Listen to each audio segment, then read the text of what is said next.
मैं प्रकाश आपका स्वागत करते हैं दोस्तों आपके अपने करंट हेवन के यूट्यूब चैनल पर। दोस्तों ये आपके यूपी टेट, सी टेट और जितने भी टेट होते हैं स्टेट लेवल के सारे, और प्लस सुपर टेट वगैरह भी इसमें कवर हो जाएंगे। और जो बच्चे टीजीटी, यूपी पीजीटी की तैयारी करते हैं उनके लिए भी थोड़ा सा इम्पोर्टेंट हो जाएगा। अगर वह जैसे बहुत सारे बच्चे हैं बोलेंगे सर प्राइमरी और जूनियर में क्या ये काम आएगा, जो बेसिक चीज़ें हैं। और प्राइमरी और जूनियर में क्या है कि दोनों लगभग बेसिक तो सब में सेम ही हैं। और जो प्राइमरी लेवल का है तो वो बच्चे भी स्टार्टिंग से क्लास अगर देख रहे हैं, और जूनियर लेवल का खैर तो ठीक ठाक है। और प्राइमरी जूनियर हम तो यही कहेंगे दोनों लोगों के लिए काम आएगा। और आप लोग ध्यान से बने रहिए और सारे सेशन फॉलो करिए। यूपी टेट ही नहीं दोस्तों, सुपर टेट तक काम देगा सारा सेशन, क्योंकि बेसिक से लेके चल रहे हैं और थोड़ा सा पिक तक जा रहे हैं, तो आपके लिए बिल्कुल भी महत्वपूर्ण रहने वाला है। और हम लोग जो बेसिक है देख लिए हैं, और हम लोग इस समय प्रश्न कर रहे हैं जो आपके प्रीवियस ईयर में बहुत सारे क्वेश्चन आए हुए हैं, है ना। तो बिल्कुल भी चिंता न करें, सारे प्रश्न लिए जाएंगे एक एक करके, और आपको बिल्कुल तैयारी बिल्कुल मजबूत कर दिया जाएगा। और बिल्कुल फ्री क्लासेस हो रहे हैं, तो आप सारे क्लासेस फॉलो करिए भैया, क्योंकि एग्ज़ाम बहुत नज़दीक है। और पहले ही अटैम्प्ट में अच्छा नंबर ला लीजिए, जिससे कि बार बार पेपर न देना पड़े, क्योंकि लाइफ टाइम है। तो एक ही बार मेहनत करिए अच्छे से और उसे क्रैक कर दीजिए दोस्तों। 120 प्लस लेके आइए, बेहतरीन तरीके से एग्जाम में क्वालिफाई होगा। आज हम पहला प्रश्न लेते हैं दोस्तों। आज का पहला प्रश्न सभी बच्चे करेंगे। किसी समबाहु त्रिभुज, सभी लोग सॉल्व करेंगे। किसी समबाहु त्रिभुज, किसी समबाहु त्रिभुज किसी समबाहु त्रिभुज के परिवृत्त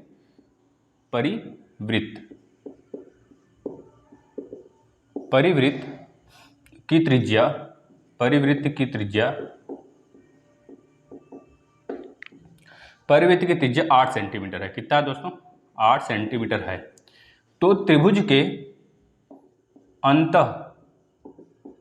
अंतःवृत्त की त्रिज्या यानी कि रेडियस क्या होगा, आपको यह बताना है। फटाफट सॉल्व करिए, आप लोग सॉल्व करते रहिए आप लोग भैया। देखिए एक बार शेयर जरूर कर देंगे आप लोग, क्योंकि आपके ही सहायता से और बच्चे आएंगे। अगर आप लोग को सेशन अच्छा लगता है, प्रॉफिट लगता है कुछ कि हाँ हमारे में कुछ सुधार हो रहा है, तो जाहिर सी बात है आप लोग शेयर करेंगे और अपने मित्रों को भी बुलाएंगे।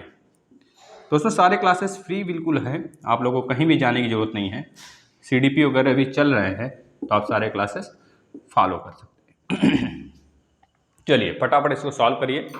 अब बातें कम करते हैं, सॉल्यूशन करते हैं। दोस्तों इसमें हमने आपको पढ़ाया था कोई भी अगर समबाहु त्रिभुज है, समबाहु त्रिभुज का अंतः त्रिज्या क्या होता है और परिवृत्त यानी कि जो परित्रिज्या है, सरकम सेंटर और इन सेंटर, हमने दोनों बताया था। तो सरकम सेंटर के लिए रेडियस हमने निकलवाया था। आपको क्या निकलवाया था दोस्तों? कैपिटल R इक्वल टू भुजा जो इस त्रिभुज समबाहु त्रिभुज की जो भुजा है A/√3, और जो इन सेंटर है उसका रेडियस यानी कि जो आपका यह सर्कल है अंतः केंद्र, उसका हमने बताया था अंतः त्रिज्या कितना बताया था दोस्तों? A/√3। आपसे यही तो पूछ रहा है कि R की वैल्यू दिया है, स्मॉल r की बता दीजिए। तो दोनों में रेशियो निकाल लीजिए, R रेशियो स्मॉल r। तो आप करेंगे A/√3 रेशियो A/2√3। तो बस इसको डिवाइड कर दीजिए, R/में स्मॉल r और A/√3 पूरा के अपॉन में A/2√3। सिंपल सा प्रश्न है दोस्तों, इसको इससे काट देंगे तो रेशियो आ जाएगा 2/1। तो कैपिटल R यानी कि परिवृत्त और स्मॉल छोटे वृत्त की त्रिज्या जो अंतःवृत्त है उसकी त्रिज्या का रेशियो आ गया 2/1, मतलब 2/1 आ गया। अब आपको कैपिटल R की वैल्यू दिया है 8 सेंटीमीटर, तो 2 के बराबर 8 है, यानी कि जब 2 के बराबर 8 है तो 2 एकम 2 चौके 8, 1 बराबर 4 सेंटीमीटर हो गया। 1 बराबर हो गया 4 सेंटीमीटर के, तो यही तो एक रेशियो है स्मॉल r की। तो 1 बराबर 4 सेंटीमीटर यानी कि आपका 4 सेंटीमीटर क्या हो गया दोस्तों? स्मॉल r हो जाएगा 4 सेंटीमीटर। यही पूछा था अंतःवृत्त की त्रिज्या क्या होगी, तो कैपिटल R आपको दिया था आपको पता है कैपिटल आर बराबर और स्मॉल आर बराबर क्या होता है, तो दोनों का डायरेक्ट फार्मूला भी आ जाता है। जैसे आपसे बोल देगा कैपिटल आर यानी कि परिवृत्त और अंतःवृत्त का रेडियस का अनुपात बताइए, तो आपको सिंपल सा यह करना होगा, जो कैपिटल आर है और स्मॉल आर का रेडियस का जो अनुपात होता है 2:1 होता है, 2:1 होता है। इस तरह से आप याद कर लेंगे, क्योंकि यह चीज़ डायरेक्ट आपके एग्जाम में भी आ सकती है और आई भी है, अभी आगे प्रश्न है आप देखेंगे, क्योंकि डायरेक्ट ये क्वेश्चन पूछा गया है आपके एग्जाम में कि जो भी समबाहु त्रिभुज का वृत्त है, अंतःवृत्त और परिवृत्त, उन दोनों का जो रेडियस है उसका अनुपात कितना होता है, तो बता देंगे 2:1 होता है। ठीक है, ये बातें पूछी गई है, बहुत सारे एग्जाम में पूछी गई है, तो इसे आप नोट कर लेंगे और नेक्स्ट प्रश्न की तरफ हम लोग चलते हैं।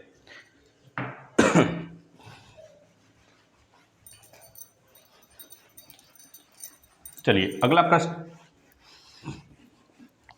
प्रश्न लिखेंगे। 42 सेंटीमीटर भुजा वाले 42 सेंटीमीटर भुजा वाले 42 सेंटीमीटर भुजा वाले समबाहु त्रिभुज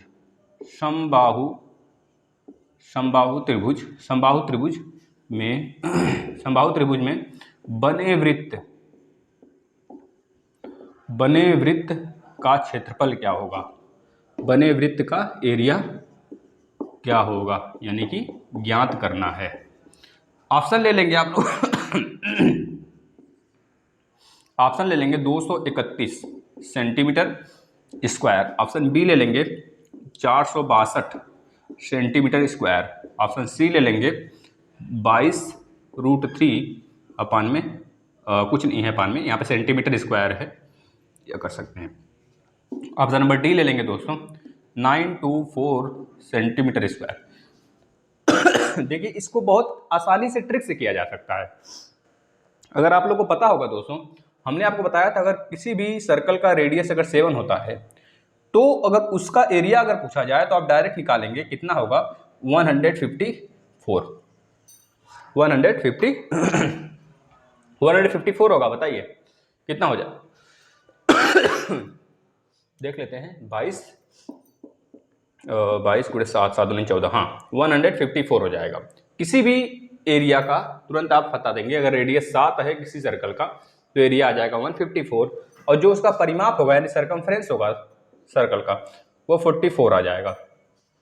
अब जैसे ही 7 का कोई दुगुना या फिर तिगुना या फिर 7 से कम 7 का आधा होगा, जैसे हमने मान लिया 7 न देकर रेडियस आपका दे दिया 3 अपान में √2 दे दिया, इसका मल्टीप्लाई यानी कि 21/√2 दे दिया आपका रेडियस। अब इस बार तो आप क्या करते हैं, जो आपका यह रेडियस में गुणा किया गया है 7 में एक्स्ट्रा करके, जो एक्स्ट्रा वैल्यू का गुणा किया गया है 7 में, सिंपल सा आप करेंगे एरिया निकालने के लिए 154 गुणे जो ये चीज गुणा किया गया है उसी का स्क्वायर कर देंगे, 3 अपान में √2 का स्क्वायर का इसमें गुणा, ये हो जाएगा आपका एरिया।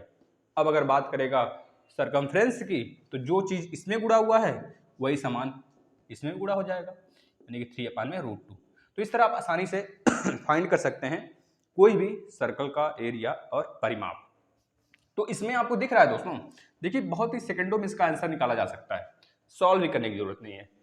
42 यानी कि आपसे सर्कल का एरिया पूछ रहा है ना, देखिए समबाहु त्रिभुज है और वृत्त का क्षेत्रफल पूछ रहा है, तो सारे वृत्त के क्षेत्रफल में πr² का गुणा तो होता ही है, चाहे जो भी वृत्त हो भैया, चाहे हाफ हो, चाहे बहुत बड़ा हो, चाहे सहज छोटा हो, चाहे अंतःवृत्त हो, चाहे परिकेंद्र हो, मतलब परिवृत्त हो, समझ रहे हैं, सर्कम सेंटर हो, सबका रेडियस जो होता है, रेडियस निकलने के बाद उसका एरिया जब हम निकालते हैं तो मतलब कि 22/7 तो उसमें आता ही आता है, यह पाई तो आना ही है ना। अब 22/7 में आप देख रहे हैं दोस्तों, सिर्फ इतना को देखेंगे, इसमें 11 छिपा हुआ है, 11 छिपा हुआ है। अब बताइए 11 से कौन सा वैल्यू कट रहा है, वही उसका आंसर हो जाएगा। यह तो नहीं कट रहा है, 22/22√3 है तो पूरा कहाँ कटा, नहीं कटा ना, यह तो नहीं होगा। इसको देखते हैं, 11 चौक 44, 11 दूनी 22, आपका राइट आंसर यही होगा। इसमें देख लीजिए 11 दूनी 22 और 1 बचा 1 बचा, यह भी हो जाएगा, मतलब यह भी हो सकता है आपका राइट आंसर, यानी कि हमको निकालना ही पड़ेगा। इसमें देखिए 11/88 11/88 और 4 बचेगा ना, 88 4 44, मतलब यह भी हो सकता है। जाहिर सी बात है, आप एक ऑप्शन को तो काट दिए कम से कम, यानी कि तीनों में से कोई भी ऑप्शन एक हो सकता है। एक चीज और देखेंगे, ये 6 सतह 42 हो रहा है, यानी कि जो भुजा दिया है समबाहु त्रिभुज का वो 7 है, तो 7 7 चौक 28, 7 35, 7 छक 42, 4 7 छक 42, 7 21, 2 7 21, 7 एकम 7, 2 बचा, 7 21, 7 दूनी 14, 7 से भी तीनों कट जाएंगे, मतलब उनको निकालना ही पड़ेगा। लेकिन एक यह तरीका था दोस्तों जिससे आप 2-3 ऑप्शन तो एलिमिनेट कर सकते हैं आराम से, है ना। अब देखिए निकालना ही है तो हम निकालते हैं।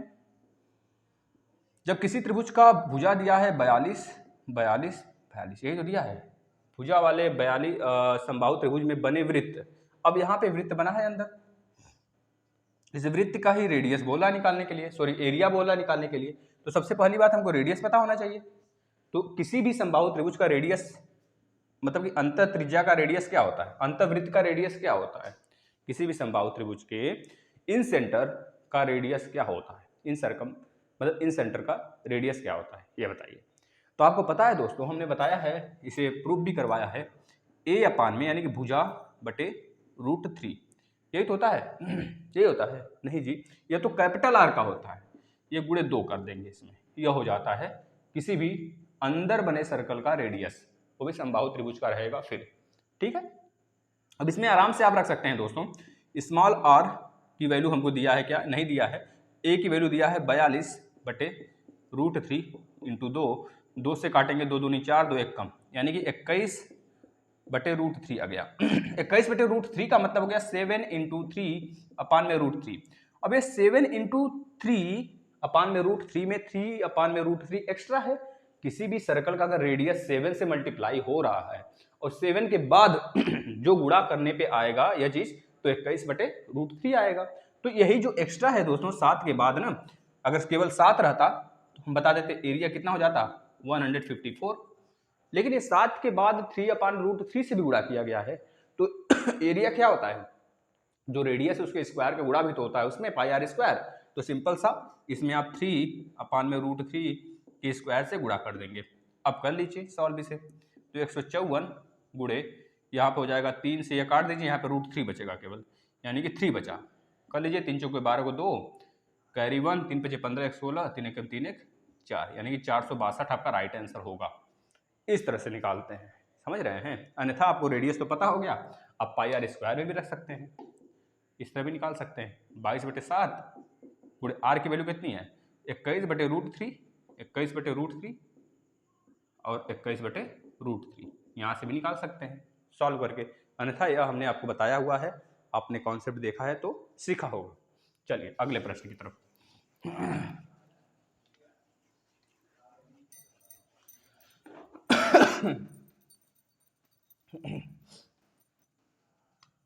किसी समद्विबाहु, अच्छा इस बार प्रश्न का थोड़ा सा चेंज करते हैं, किसी समद्विबाहु किसी समद्विबाहु समकोण, किसी समद्विबाहु समकोण त्रिभुज के कर्ण की, किसी समद्विबाहु समकोण त्रिभुज के कर्ण की लंबाई 5 सेंटीमीटर दिया हुआ है, 5 सेंटीमीटर है, तो क्षेत्रफल ज्ञात करिए। क्षेत्रफल बताना है हमें, ऑप्शन ले लेंगे, ऑप्शन 5 ए में दिया है 5, ऑप्शन नंबर बी ले लेंगे, ऑप्शन नंबर बी ले लेंगे 12.5, ऑप्शन नंबर सी ले लेंगे 6.25, ऑप्शन नंबर डी ले लेंगे दोस्तों 6.50। यह सब सेंटीमीटर में है, सब सेंटीमीटर में है, क्योंकि यहाँ पे जो लंबाई दिया है सेंटीमीटर में दिया है कर्ण का ना, तो सब सेंटीमीटर में है। अब बताइए इसका क्या बताना है आपको, समद्विबाहु समकोण त्रिभुज कर्ण की लंबाई, तो क्षेत्रफल पता करना है समद्विबाहु त्रिभुज का। सिंपल सा है, कुछ भी नहीं करना है, इसमें आपको दे दिया है दो प्रकार से हम समद्विबाहु मतलब समकोण त्रिभुज को दो प्रकार से बना सकते हैं। एक तो जब कोई भुजा बराबर ना हो मतलब स्केलन, एक तो समद्विबाहु मतलब कि जिसके दो भुजा बराबर हो, इस तरह से आप बना सकते हैं।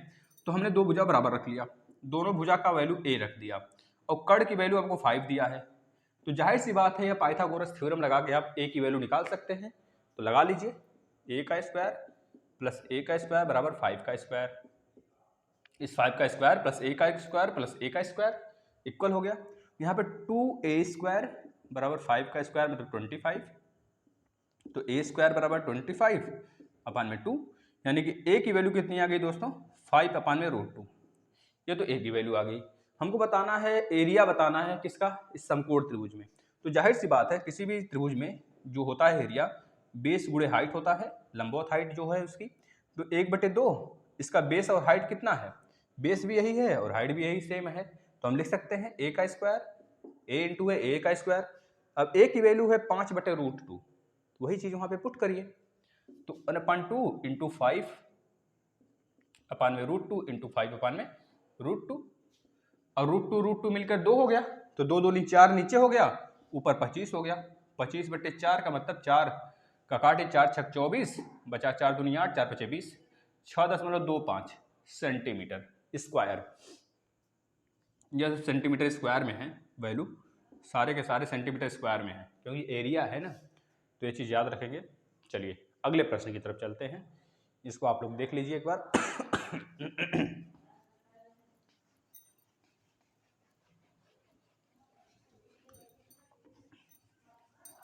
नेक्स्ट प्रश्न नोट करिएगा आप लोग। किसी वृत्त की परिधि, किसी वृत्त की, सारा कॉन्सेप्ट बताया गया दोस्तों, आप लोग देखिए पिछला वीडियो, इसी वजह से बोला जाता है कि आप डेली रेगुलर रहिए। जो कुछ बच्चे हैं 1 2 ही 4 5 बच्चे देखते हैं रेगुलर, और बाकी बाद में देखते होंगे या फिर कभी देखते होंगे, तो उनसे यही है आग्रह कि भैया एग्जाम से पहले पहले आप लोग देख लेंगे। अगर अभी एग्जाम नहीं दे रहे हैं, एग्जाम तो देना है ना। तो जैसे हमने अपडेट भी देते रहते हैं आपको यूपी टेट, सी टेट सबका, है ना। सुपर टेट की वैकेंसी आने वाली है, जो पिछला आपका था वैकेंसी जो फंसा हुआ था वो क्लियर भी हो गया है, तो बहुत जल्द वैकेंसी आ जाएगी। आप लोग बिल्कुल भी संभल जाइए, अगर अब नहीं जगे तो फिर भैया कभी नहीं जगेंगे। तो ये तो नहीं कहा जा सकता कभी नहीं जगेंगे, जगना तो है, या फिर 2 साल बाद, 1 साल बाद, जब भी जगे। किसी वृत्त की परिधि, किसी वृत्त की परिधि तथा व्यास, किसी वृत्त की परिधि तथा व्यास में 30 सेंटीमीटर का अंतर है। कितना अंतर है, 30 सेंटीमीटर का अंतर है। तो वृत्त की त्रिज्या ज्ञात करिए, त्रिज्या ज्ञात करें। इसमें आपको ऑप्शन दे देते हैं 6 सेंटीमीटर, ऑप्शन बी ले लीजिए 5 सेंटीमीटर, ऑप्शन सी ले लीजिए 7 सेंटीमीटर, और ऑप्शन डी ले लेंगे 8 सेंटीमीटर। किसी भी वृत्त की जो परिधि है और व्यास, अर्धवृत्त की बात तो नहीं कर रहा है, देख लेंगे, पूरे वृत्त की बात कर रहा है ना। चलिए, कोई वृत्त है दोस्तों, इसकी परिधि क्या होगी, 2πr होगा, माइनस क्या कर रहा है, उसके व्यास में 30 सेंटीमीटर का अंतर है, तो व्यास यानी कि 2r, यही तो है इसका व्यास, यानी कि 2r, ये r हुआ, ये r हुआ, तो 2r हो गया, समझ रहे हैं। तो 2πr माइनस 2r बराबर दिया है 30, यानी कि 30 सेंटीमीटर, तो निकाल लीजिए।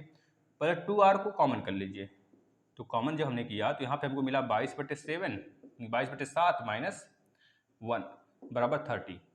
अब इसको जब सॉल्व करेंगे दोस्तों, तो 22 माइनस 7 एलसीएम ले लेंगे, तो 22 माइनस 7 यानी कि 15, 15/7, 15/7, और 15 गुणे 2 करेंगे तो 30/7, 30 और 30 से कैंसिल होगा, तो r की वैल्यू 7 आएगा। सोल्यूशन ही करना है सिर्फ आपको, 22 इसका एलसीएम लेंगे तो 7 आएगा, तो 22 माइनस 7 करेंगे तो कितना आएगा दोस्तों, 15, 15/7, यानी कि 15 का गुणा 2 में करेंगे तो 15 दूनी 30, 30/7 होगा, 30 का 30 से कैंसिल हो जाएगा, नीचे 7 बचेगा, तो 7 को उधर भेज देंगे, यानी कि जो रेडियस आएगा 7 सेंटीमीटर आ जाएगा। सिंपल सा न्यूमेरिकल था जो हमने आपको बता दिया, ज़्यादा टाइम टेकन नहीं होते हैं न्यूमेरिकल आपके जो एग्जाम में आते हैं। यही होता है कि थोड़ा सा अगर आप फास्ट करते हैं कैलकुलेशन तो आप बेहतरीन कर ले जाएंगे दूसरों के बच्चा, है ना। चलिए, मैथ में फुल नंबर लाना है, 30 में 30, ये हमारा नारा है भैया, और सारे शिक्षकगण लाएंगे, हमें पता है। जितने लोग डेली सेशन देखते हैं और जो बाद में भी देखेंगे वो पूरा जरूर देखेंगे, हमें पता है ना।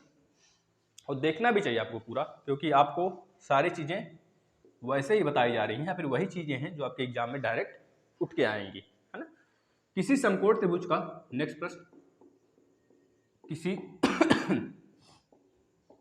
किसी समकोण किसी समकोण त्रिभुज का आधार 12 सेंटीमीटर है। कितना दोस्तों? 12 सेंटीमीटर।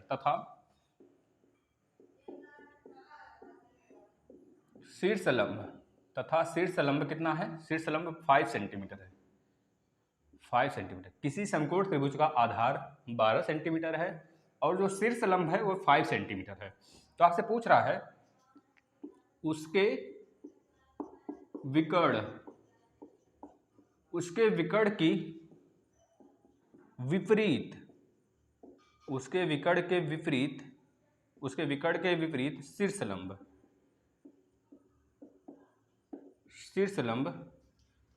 दूरी ज्ञात करिए। शीर्षलंब दूरी ज्ञात करें। क्या होगा यह बताना है। ऑप्शन ले लीजिए। 4 सही 4/13 सेंटीमीटर है। ऑप्शन नंबर बी ले लेंगे। ऑप्शन नंबर बी 4 सही 8/13 सेंटीमीटर। ऑप्शन नंबर सी ले लेंगे 5। ऑप्शन नंबर डी ले लेंगे 7।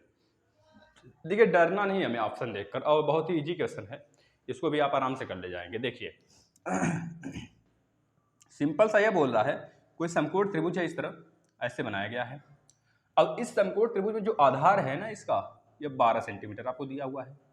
12 सेंटीमीटर इज गिवन बेस। ठीक है दोस्तों, बेस कितना दिया है? 12 सेंटीमीटर। अगर शीर्षलंब की बात करें यानी कि वही हाइट, यह चीज कितना दिया है? 5 सेंटीमीटर। आपसे पता है क्या पूछ रहा है? जो ये समकोण त्रिभुज का कर्ण है दोस्तों ना, यह कर्ण के विपरीत लंब, यह वाली दूरी। दोस्तों जाहिर सी बात है, चाहे यह लंब हो, अगर यह लंब लेंगे तो पता है इसको अगर घुमा देंगे, ऐसे घुमा दिए तो ऐसे बन जाएगा। देखिए इस प्रकार बनेगा। बस समझ गए? तो हाइट इस बार यह हो गया। तो अब आपको पता है कि यह वाला हाइट, अगर यह वाला बेस मान लें और इसको हाइट मान लें, एक बार इसे बेस मानकर और इसे हाइट मान लें, दोनों एरिया बराबर होगा क्योंकि त्रिभुज बराबर है। एक ही त्रिभुज की हम 2 तरीके से अगर निकालें एरिया, चाहे 4 तरीके से निकालें, वैल्यू तो सेम आएगा। समझ रहे हैं? चाहे डायरेक्ट निकाल लें, वैल्यू तो सेम आने वाला है ना। तो बस यही करना है, एक बार इसको हाइट लेना है और इसको बेस लेना है। ठीक है, जो वैल्यू यह पूछा गया है h, यह निकालना है हमें। ठीक है, और एक बार हमको यह लेना है बेस और एक बार यह हाइट लेना है। अब आप कहेंगे सर तो इसमें हाइट भी नहीं पता है हमें और बेस भी नहीं पता है इस वाले में, तो कैसे निकालेंगे? देखिए 1/2 पहले इसको लिखिए, 5 × 12, यह तो इसका काम हो गया। इधर वाले का 1/2 और यह वाला बेस और यह वाला हाइट यानी कि b × h। अब आपको दोस्तों हमने बताया था कि ट्रिपलेट कैसे निकालते हैं, पाइथागोरस ट्रिपलेट बताया था ना। तो 12, 5 और यह आपको ट्रिपलेट दिख रहा है, यह 13 होगा। यह कर्ण है ना, कर्ण 13 का स्क्वायर 169 में बराबर जब करेंगे तो 12 का स्क्वायर प्लस 5 का स्क्वायर इसके बराबर आ जाएगा स्क्वायर के। तो वही तो ट्रिपलेट है, यानी कि 13 एक ट्रिपलेट है। तो b की जगह आप 13 रख देंगे, सिर्फ 1/2 × 13 × h। अब h निकल सकता है, अगर इसे हम इरेज कर दें तो ये h बताइए अब आप लोग। देखिए 1/2 से गया और 5/12 का मतलब 5 × 12 का मतलब 60 अपन में 13 = h। तो 13 चौके 52 + 8 यानी कि 4, यह आएगा 4 होल 8/13। यही सेंटीमीटर इसमें आ जाएगा इसका हाइट, यानी कि यह शीर्षलंब। यही चीज पूछा है, तो राइट आंसर यह हो गया। इसमें कुछ नहीं समझना था। एक लास्ट प्रश्न की तरफ चलते हैं।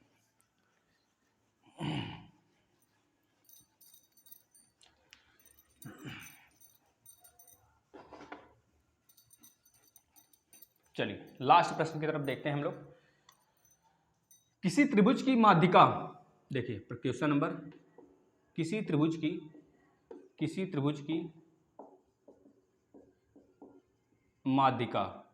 की माध्यिका जो दी है दोस्तों 9 सेंटीमीटर और 12 सेंटीमीटर, इसके बाद एक और दिया है 15 सेंटीमीटर। तो एरिया बताइए उस त्रिभुज का एरिया क्या होगा? ऑप्शन भी नहीं देते हैं इस बार, आप बताएंगे इस त्रिभुज का एरिया क्या होगा।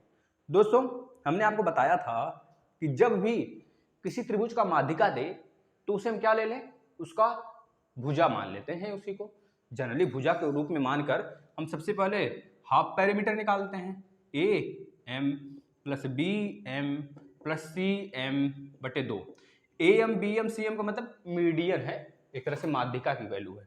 सिंपल से यहाँ पे एस एम आएगा, तो हमने बताया था hero's formula, S M into S M minus A M into S M minus B M into S M minus C M, ये हमने आपको बताया था दोस्तों, सिंपल सा।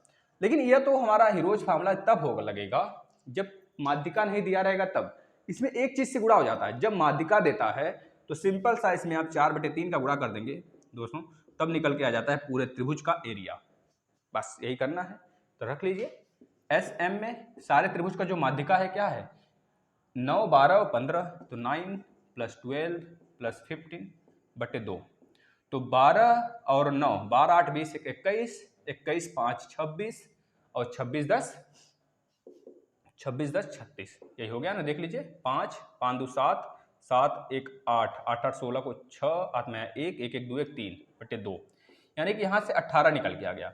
जो आपका एस एम है, हाफ पेरीमीटर है, वो 18 निकल के आ गया दोस्तों। बस यहाँ पर सारी वैल्यू पुट कर दीजिए। अब देखिए 4/3 तो पहले से है, ठीक है, गुड़े एस एम की वैल्यू कितनी है 18 गुड़े, अब 18 में से आप ए एम माइनस करेंगे। अगर आप इसे ए एम मान लें, इसे बी एम मान लें, इसे सी एम मान लें, ठीक है, बी एम डब्ल्यू नहीं दोस्तों, बी एम, तो सी एम की वैल्यू, बी एम की वैल्यू और ए एम की वैल्यू आप यहाँ पे पुट कर देंगे, एस एम में से माइनस करके लिख दीजिए डायरेक्ट। अब आपको एक एक चीजें माइनस करके नहीं लिखनी है वहाँ पे, या फिर स्टेप नहीं बढ़ाना है, वहाँ पे स्टेप वाइज नहीं चेक किया जाएगा आपकी कॉपी ना। 1 नंबर का प्रश्न होगा, चाहे आप जिस तरह से करें, चाहे 1 घंटे लगाएं चाहे 1 मिनट लगाएं, मिलने वाला है एक ही नंबर। तो एस एम की वैल्यू कितनी है 18, 18 माइनस ए एम करेंगे, पहले 9 करेंगे, तो 18 में से पहले 9 जाएगा तो 9 होगा, इंटू अगेन 18 में से 12 जाएगा तो 6 बचेगा, अगेन 18 से 15 जाएगा तो 3 बचेगा। बस अब अगर जिसका जोड़ा बन रहा है ना, वही हो जाएगा आपका, बाहर निकल जाएगा। मतलब यहाँ देखिए 18 है तो इसे भी 18 बनाते हैं, इसमें देखिए 3 गुणे 2 कर दीजिए, तो 9 का गुणा 2 से कर दीजिए, इस 3 का जोड़ा इससे के साथ बना दीजिए, तो 9 दूनी 18, यहाँ पे एक 18 पहले से है, एक 18 और आ जाएगा, और यहाँ पे 3 और 2 6, एक 6 पहले से है यहाँ पे, अच्छा इसी 6 का तो बना रहे हैं, तो 3 और 3 मतलब 3 और 3 2 बार आ गया, एक बार 18 और एक बार 3 बाहर निकल जाएगा दोस्तों, क्योंकि ये पूरा का पूरा रूट में ना आएगा, तो जोड़ा बनेगा जिसका वही बाहर निकलेगा। तो फाइनली आपका राइट आंसर आएगा 4/3 गुणे 18 गुणे 3, यही तो होगा। 3 से गया, 18 गुणा 4 में कर लीजिए, 10 चौके 40 प्लस 8 चौके 32, यानी कि 72। 72 आपका राइट आंसर होगा। क्या एरिया है, तो 72 सेंटीमीटर स्क्वायर, यह हो जाएगा दोस्तों राइट आंसर। इस तरह के प्रश्न बहुत एग्जाम में आते हैं, और ट्रेंड है दोस्तों अच्छे प्रश्न का, क्योंकि कंपटीशन लेवल बहुत हाई होने वाला है। आप लोग बिल्कुल सतर्क हो जाइए। कंपटीशन लेवल हाई होने का सिर्फ यही मतलब है कि बच्चे ज़्यादा पार्टिसिपेट करेंगे, और बच्चे बिल्कुल भूखे होते हैं एग्ज़ाम के लिए। आपको पता है इस समय कितना बेरोजगारी है तो अगर आप लोग डटेंगे नहीं तो फंस जाएंगे। शिक्षक बनने की जो क्राइटेरिया होती है आपका, वह आपका शिक्षक पात्रता जो पेपर होते हैं, जैसे बीएड हो गया और बीटीसी वगैरह हो गया, तभी से शुरू हो जाना चाहिए, है ना, क्योंकि वो लाइन अगर आपने पकड़ा है तो स्टार्टिंग से शुरू रहेंगे, तभी जाके लास्ट तक सक्सेस मिल सकती है दोस्तों। वो भी पहली बार में मिलेगी, 100% मिलेगी। आप लोग सिर्फ चैनल से जुड़े रहिए और सारे वीडियो फॉलो करिए दोस्तों, चाहे मैम का हो चाहे मेरा हो। मैम सीडीपी की और ईवीएस की क्लास लेती हैं 3 बजे, 2 दिन से उनकी क्लासेस थोड़ा सा नहीं आ रही हैं, कुछ उनका तबीयत वगैरह में कुछ प्रॉब्लम्स है, हो जाएगा हेल्थ उनका सही, फिर उसके बाद स्टार्ट कर देंगी। और जितने क्लास बचे हैं तब तक आप लोग रिवीजन करिए और अपना तैयारी सतर्क तरीके से, बिल्कुल बेहतरीन तरीके से करिए। जो भी चीज़ें आपको कन्फ्यूजन है कमेंट बॉक्स में लिखिए, आपके लिए ही कमेंट बॉक्स बना है। जिस चीज़ पे आप वीडियो बनाना चाहते हैं, बनवाना चाहते हैं, जिस चीज़ की इन्फॉर्मेशन चाहते हैं, सब कुछ लिखिए, 100% बनाया जाएगा। सिर्फ आप वीडियो को देखिए तो सही, अगर नहीं बनाया गया तो फिर आप बोलिएगा दोस्तों, है ना। 100% बनाया जाएगा, आपकी जो भी कन्फ्यूजन है सारे कन्फ्यूजन दूर किए जाएंगे, है ना। चलिए धन्यवाद दोस्तों।